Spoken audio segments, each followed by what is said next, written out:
Joining us on the line now is Luke Young, whose book Against the Current, Living Offline in an Online World shares his moving true story of a teenager growing up in the 2010s whose mental health stooped to a critical level due to the seductions of an online world. Forced to come offline and abandon all aspects of social media, in the book we learn about his experience of living in the 21st century without a smartphone.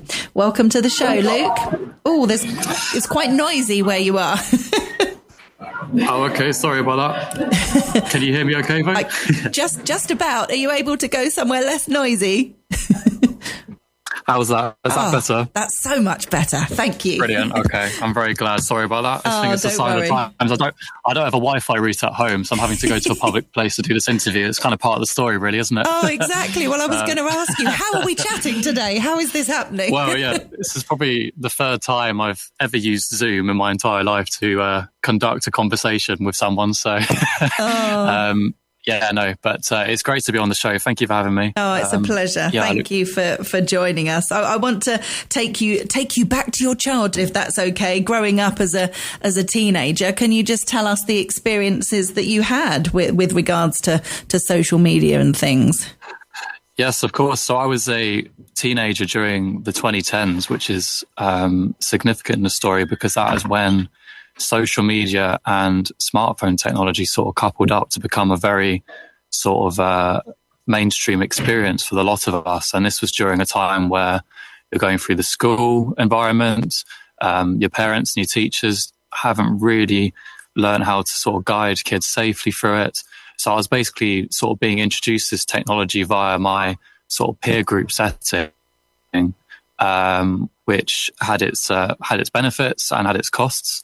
It was exciting, it was fresh, but also it's proved to be quite disastrous for my mental health right up until I was 18 and I ended up dropping off everything. Mm.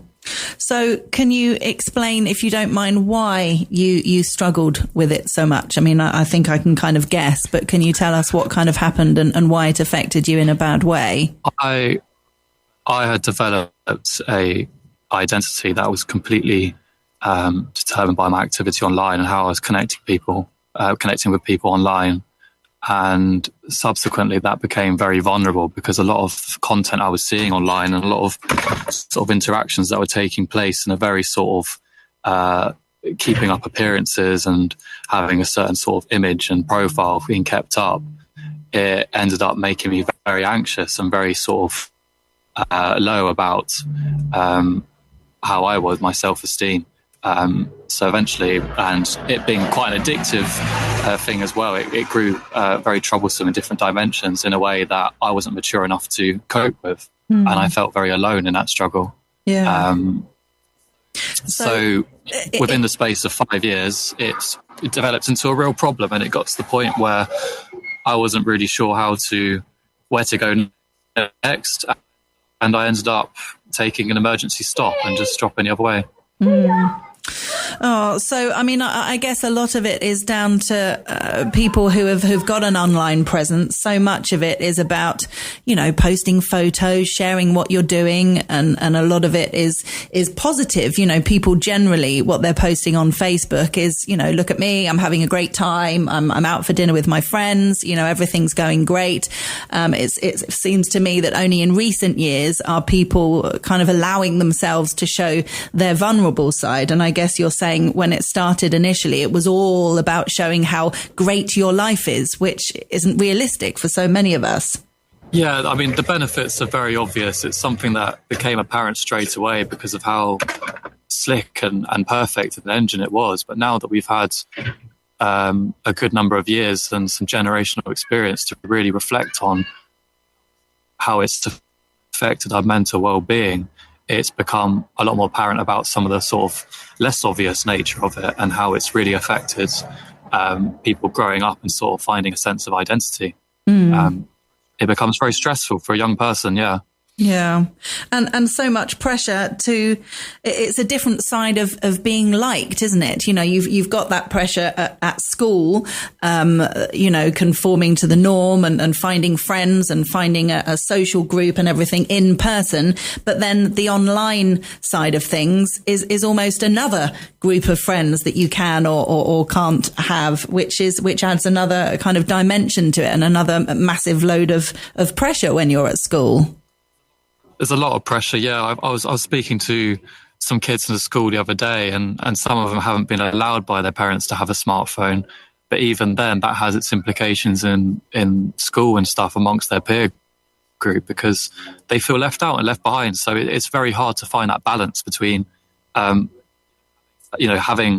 a part of what your friends are doing at school, but also not going too far to sort of really measure how much you're worth based on metric measurements that are posed online. Yeah.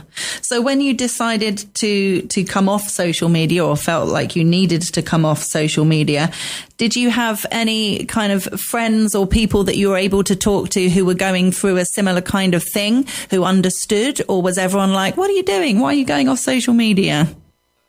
The latter, definitely. And it kind of led to losing contact with all my friends, and I didn't tell anyone about what was going on. I kept it a secret because I didn't feel confident in sort of saying that I'm having a real problem here. I just thought it was just me and all my fault. So it kind of added a feeling of shame. I didn't want to say to people that I couldn't use what they were using. And bumping into friends in public at that time, they would say, get on Facebook. That's the point where you sort of resume contact. But I just couldn't do it and would have a panic attack. And it just became very sort of traumatizing for me. Yeah. I really, really feel for you, Luke. I can only imagine how much harder it must be for young people like yourself when you were saying, no, I don't want to go on social media, because there are certainly lots of adults who have decided not to be on social media. I've got people my age, slightly younger, slightly older, who have said, oh no, I don't do Facebook. I've never done Facebook. And that's fine. They have their reasons. There's plenty of people who kind of opt out of social media, and that's up to them. And they don't feel like they're missing out because they're just not bothered about being on it. But I totally get that it's a much harder thing for a young person, a teenager at school, having to say that. I guess all kids kind of think, well, why aren't you on Facebook? Think you're weird for not doing it, as opposed to being really understanding and it doesn't matter if you're not on it. Is that how you felt? Yeah, you really do read into it at the time. Yeah, definitely. I think that if I wasn't sort of playing online games late at night while my friends were, it could completely change the next day at school, because I've just been cast out of conversations. And it's definitely not just a young people's issue. I think there's a reason why anyone could not want to go on social media. They feel that, it's distracting, or it's just too much or too competitive. There are many reasons why people won't be comfortable being as connected as they are and as they've been told to be in many different areas of life. Yeah, I just think for older people, there's probably less pressure, or that, people just generally care a bit less. When you're a teenager, it's those crucial years that everything is so important, and having friends and having people who you feel that you can connect to on the same level is vital. Whereas as an adult, you just don't kind of care as much. You can have plenty of friends not being on Facebook with the rest of them being on Facebook. You don't get together and talk about Facebook. You get together and talk about things that interest you. You go out drinking, you go out dancing, go for a meal, and social media isn't an issue. It's not a thing. It's not the same thing as going to school the next day, as you say, not been the only one who hasn't been online playing games. Yeah, it's a very sensitive affair. I think this is what parents need to sort of respect, that it is a very big deal for their teenagers. And if they want to engage and relate to them and help them open out about things they're struggling with in relation to online activity, they're going to have to really sort of be more understanding rather than judgmental of what their children are going through. Yeah, for sure. So how are you doing with it all now? You're obviously still sticking to it all. What's happening with you I'm not sure how old you are now, but what's happening with you in your life now? And has it got easier as you've got a bit older? So I'm 25 now, and there still has its challenges, its practical challenges, but in terms of my way of coping and being able to get around it, I've really managed to do a lot of my life. And Against the Current, my first book about those experiences was sort of like the ultimate cathartic element of being able to handle it better, really. And I've done other challenges such as the Brighton Marathon, where I'm from.